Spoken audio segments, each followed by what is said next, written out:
This side of the tape, I decided I'd do a little talking on it. The other side is all music. So, anyway, this is the same day I did the other side this morning. Why is it when you start to talk on this darn thing, you can't think of what to say? Anyway, it's 6:30. I had my dinner. I was sitting out on the back porch. We've got quite a breeze blowing, and I could see some more pollen blowing, so I thought I better come inside and do this. And I didn't want to work out in the yard tonight because I've got a circle meeting tomorrow at 10:30. And that usually lasts till 1:30 or something like that. And we're going up to this lady's house. She plays the piano and the organ like I do, and she plays 2 days a week over at the Senior Citizen. And I played Tuesday, and there's a lady that comes in. Well, a couple of weeks ago, I was playing, and as she came in the door, she was singing the song that I was playing. So Tuesday, I had taken some of Romberg's pieces, and I was playing that, and she stood there at the piano and sang all that I played. And she's in the chorus. They're going to put on the college is going to put on Sound of Music next month, so she's singing in that. She's got a good voice. Anyway, when I'm playing, or when Marty is playing, the seniors just love to talk. They just gab all the time. And I don't know how they can hear what I'm playing. I can't hardly hear what I'm playing when they're talking. Anyway, I guess they hear with one ear, because after I get through, they clap. So anyway, it's fun. I can play a lot of those pieces that I hadn't played for a long time. Oh, and incidentally, I found my glasses. I thought I had brought them in the house. Just before I ended the other side, something came to me, go look in the car. So I went and looked in the car, and there they were in the tissue box. And then I remembered taking them out of my purse in the car before I went into the post office and the stores. So I found them. Thank goodness. But I still haven't found that other little gift. Whenever I find it, I'll send it to you. Whenever that is, I don't know whatever happened to it. Because I put it in a little box. So I think there's a gremlin around here somewhere.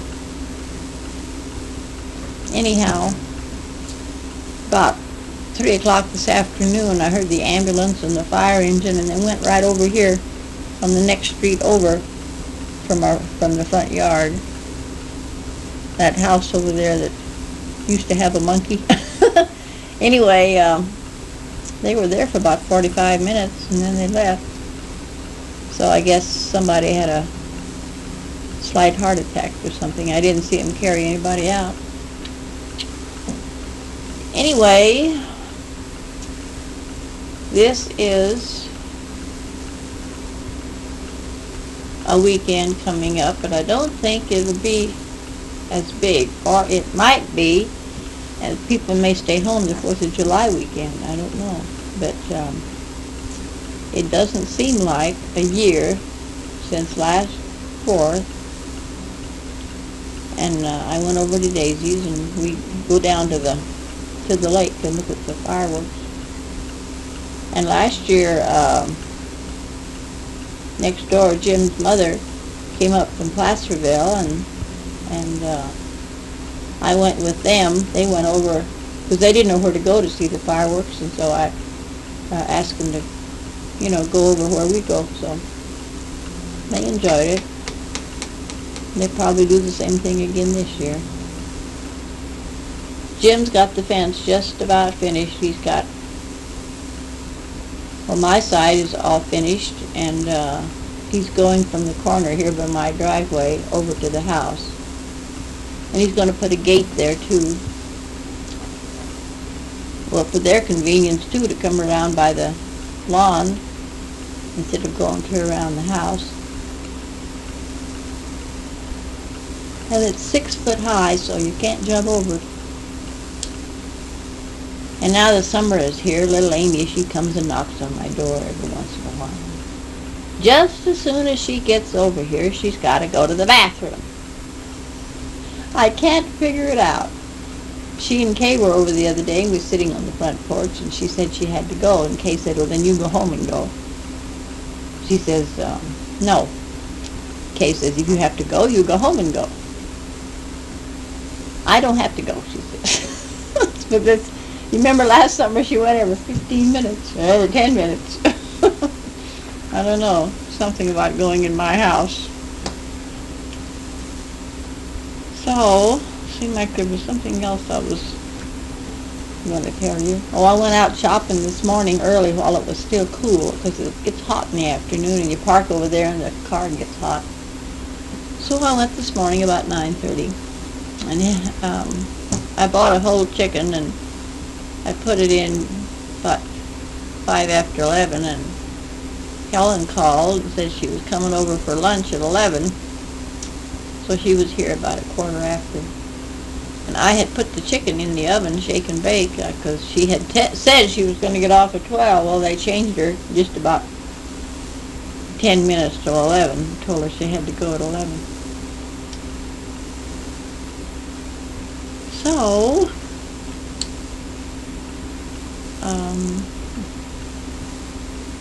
this meeting where I go tomorrow, Marty, her name's Martha, but we call her Marty, she has one of those small organs, not too small, medium sized. It has percussion, where you can put on the rhythm. You can get banjo, guitar, trumpet, any instrument that you want, and then it's got the rhythm section to it too. And she can really make that thing talk. She was here at one of the meetings at my house, and she couldn't handle the Hammond very well because she was used to the other one, and I can't handle that one very well. I don't. Oh, there's too many buttons on there. My goodness. I bet there's over 100 buttons that you have to push to get the sound effects that you want. So I don't care for the bongity-bong-bong rhythm all the time. So, well, I guess I'll shut this off till I think of something else to say. Hello again. I didn't get all my things put back up. I put a few back up over the stove, and I haven't got my plates washed yet. And I think I'll just leave them down for a while. I put most of the pictures back, and I've got 3 little vases in the big front window with artificial flower in each one. Little short ones, about 3 or 4 inches high. And I'm going to leave the curtains down for a while because the front yard is nice and green and looks nice through the window, and so I'm just going to leave it for a while. Out here on the front steps I have a big giant African marigold in one pot, regular marigolds in another one, and 3 petunias there. And the marigolds are blooming, but the petunias aren't blooming. And when I went over here to Lucky's this morning, I also went into Payless, and whoever's taking care of the bedding plants over there haven't been watering them sufficiently, and they're all drying up, and they're selling them for 59 cents. Well, there's some of them out ready for the garbage can. But I got 2 petunias, one red one and one purple one. I put them out here in front. And I may get a couple more. Some of that stuff they ought to just throw away. It's like the chives that was all nice and green, they're all brown. I don't know. But there's something wrong with the atmosphere or the sun rays this year, because I started my squash in the house and it was about 4 inches high, and a month ago I put it out and it's now only about 6 inches high. It is not growing, and my Gloriosa daisies that were at least 3 feet high, they're starting to bloom, and they're only, well, there's one out there that's a foot high. The rest of them are about 8 inches high. I don't know what it is. And those blue daisies out there on the end that don't bloom until the last of August, they're only about 6 inches high. They're not growing either. So I don't know what it is, except we had some cold weather, and then we had some hot weather, and then it's been cold again at night now for a few nights. This morning it was 36. They say it'll be 32 in the morning. Now that's freezing. So, whatever. And I started some peas in the house, and they were just doing beautiful. They were about 6 inches high. I put them outside, and I'd been putting them out every day to harden them so that they would, when I did plant them, they would be okay. Well, I planted them, and they all died. And I soaked some more seed just to plant in the ground, and they didn't even come up. So, I don't know whether we got some acid snow and it's in the ground or what. Fertilizer don't seem to help it any. But I have 2 roses in bloom, and the carnation I had here in the back, it froze last winter. And my coreopsis that was out in front, I see this morning I was out there, and there's a few plants that's about 6 inches high mixed in with the grass. So I have dug and pulled some of the grass and cut some of it off, but I got a lot more to go. And the white Chinese bellflowers, they're not growing hardly at all. They're only about 4 inches high. Last year they were about 2.5 feet high, I guess. So there's something wrong somewhere, and it's not only just me. I've heard others talk about it too. So, did I tell you I cut the birdhouse down? I don't remember if I did or not. Anyway, it was leaning way over and looked kind of cruddy, so I went out there with the saw, and I sawed the 2 before that held it up. And there was another 2 before that I thought was going to hold, and I was going to have to knock it off with a hammer. But when I cut that 1 2 before in 2, then the birdhouse fell over on the ground, broke in 2. But it was a mess. It was a mess. And one of these days, when I get ambitious and feel like a carpenter, I'll have to make a bird feeder for the winter, but not to put it out there. I can never get to it in the winter. I can't wade through the snow. So I'm going to put it out here close to where Jim plows the driveway so I can see it from the kitchen window. Out there by that tree somewhere. Anyway, we don't have the birds around here that we used to have because of my cat and the 2 cats next door. And the other day there was 2 robins out there on Kay's lawn. They were picking bugs, I guess. I thought, you dumb birds, you better get away from there. Those 2 cats over there will make a meal out of you. But I didn't see the cats chasing them, so I guess they made it all right. And this morning there was a little new blue jay up here, sitting on the limb of this tree by the front porch. He hadn't been flying very long. He was a cute little thing. But I don't see all those. We used to have the western tanager. I haven't seen one for 2 or 3 years. And the little California creepers that go up and down the trees, I haven't seen them. Seems like the blue jays, they're prominent around here. And they squawk at the cat all the time. And I've seen a few robins. And that's all. I guess they're staying down in the meadow and down close to the creek where the water is and away from the animals. I don't know what else. Well, I'm going to shut this off.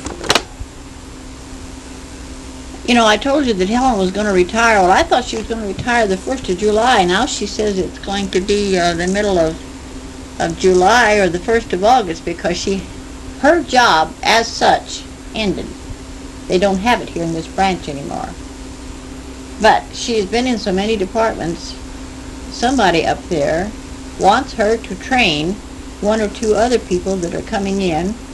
There's a lot of people have left that bank. Some voluntarily and some have been transferred. But they want her to train somebody, so I guess it's going to be another 2 or 3 weeks before she retires. She now, being she's been there 25 years, she belongs to the Founders Club of the Bank of America. As you see, she went in there, I forget, I think they were still at the Y. I'm pretty sure they were still at the Y yet.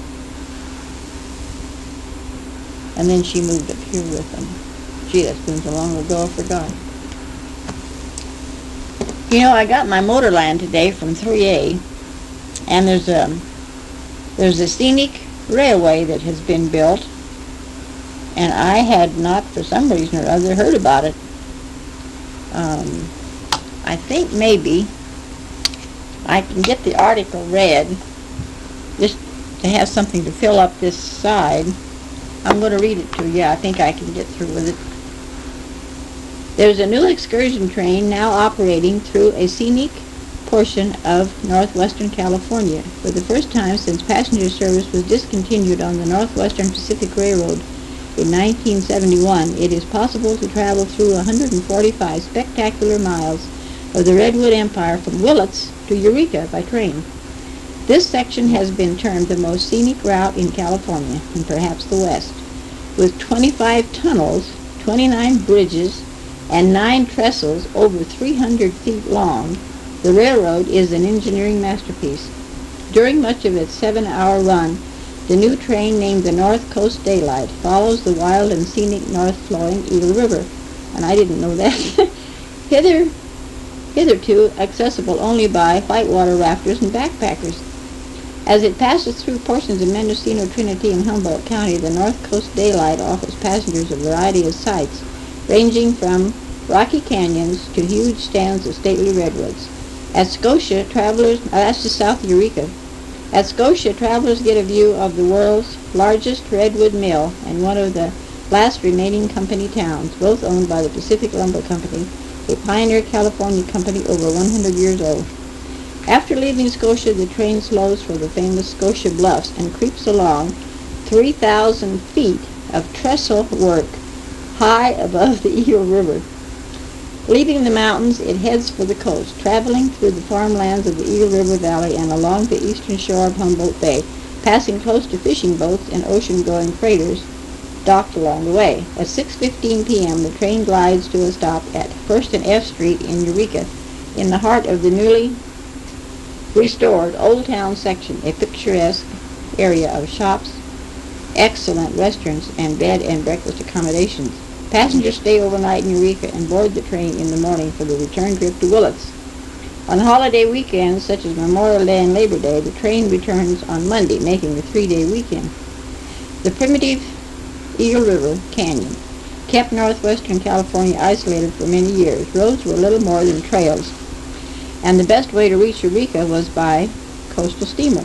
It was not until 1905 that a through rail connection to San Francisco Bay was completed, and that was only through the combined efforts of the Southern Pacific and the Santa Fe.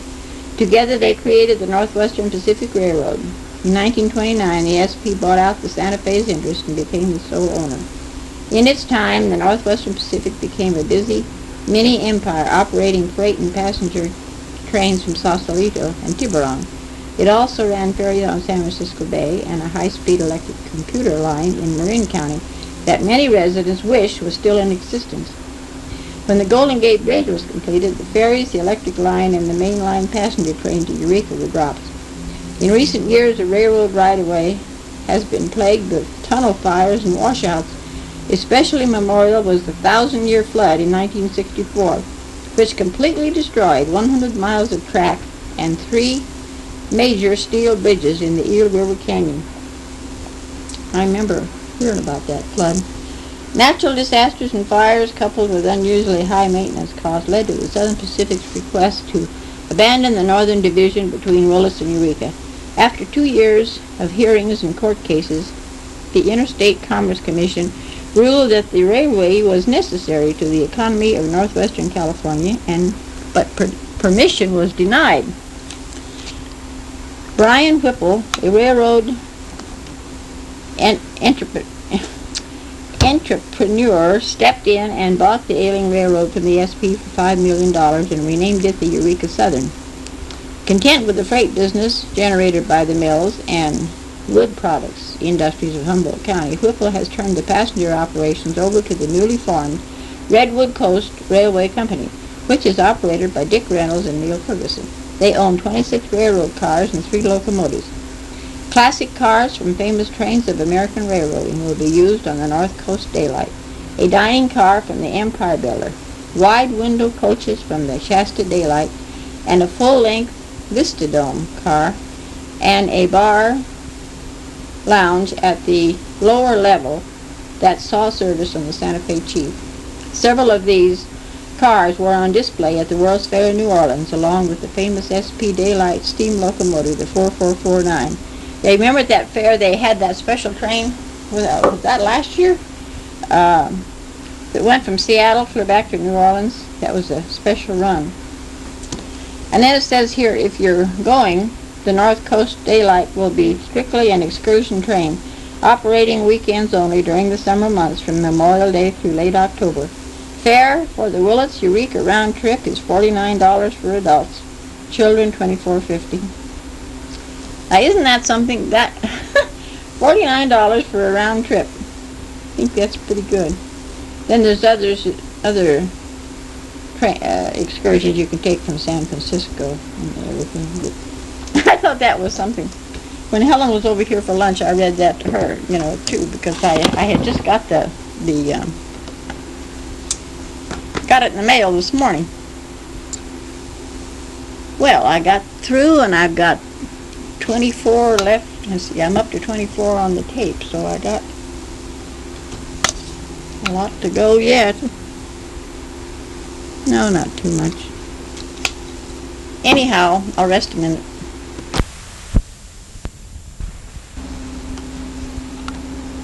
Oh, here I go again.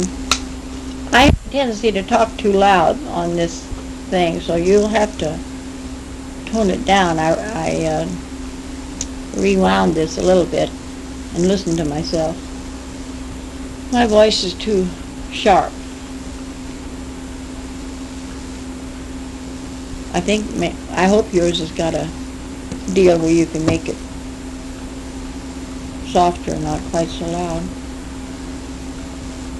Anyway, I've kind of run out of things to say, it seems like. I hope you got your septic tank open. Got it running again. Well, you've been there since 77. That's 8 years, so that's pretty good. Pretty good.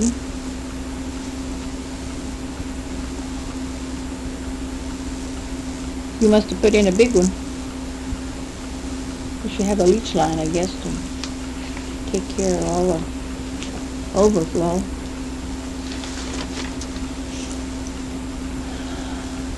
I haven't heard from anybody lately. I guess if I'd write some letters, I might hear. I owe a few. I can't seem to get my letters written anymore. But One of these days, I'm going to have to oil up this right arm and start writing. I don't, well, I think I'll just shut this off. Maybe I'll think of something in the morning.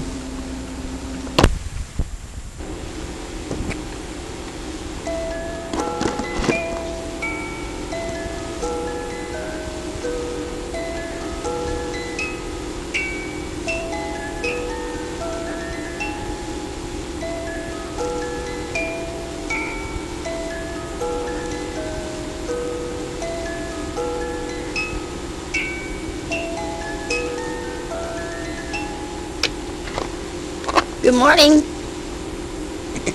That's the little music box on my telephone. I'm going to stop this for just a minute. I had to have an extension cord on there to reach the telephone, but I didn't want to have it strung across the floor, so I took it off. Well, this is another beautiful day. We have a slight wind, and the radio announcer a while ago said that the fire danger was extremely high, to be very careful. This work is coming up forth pretty soon. There'll be a lot of people up here. Anyway, I was going to get this finished yesterday and get your box off, but I had my meeting yesterday, and when I came home I was tired, and I didn't want to rush to get the box ready and go down in the traffic in the afternoon, and so I'll send it off Monday. You should get it by Wednesday. If you don't, I guess I don't know, they may not deliver it on Friday even. Anyway, you'll get it. Hopefully. I was trying to get it to you before your birthday, but you know, the hurrier I go, the behinder I get. Oh dear. Well, there isn't too much left on this tape, so I'll just let it run out. We had a nice meeting yesterday, very nice meeting. This is a group of congenial people, and we had quite a discussion on on the Bible. I had not asked anybody to give a devotional, so I read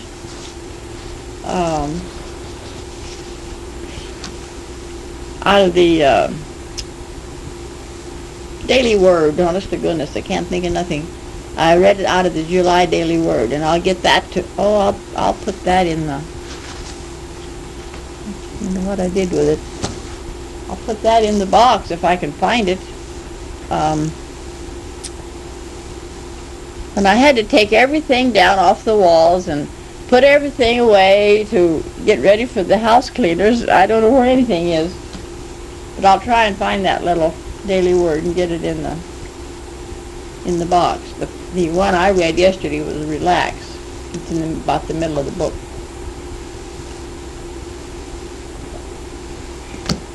And then Evelyn Grahl was there yesterday, and she hadn't been there for quite a while. She used to be our Bible study instructor, and we enjoyed having her because she knows so much. You can't hardly talk about anything that she don't know about it, because she has done a very extensive study. She used to, as she said, stay up till midnight sometimes to get the lesson ready for us on our meeting day. But I can't go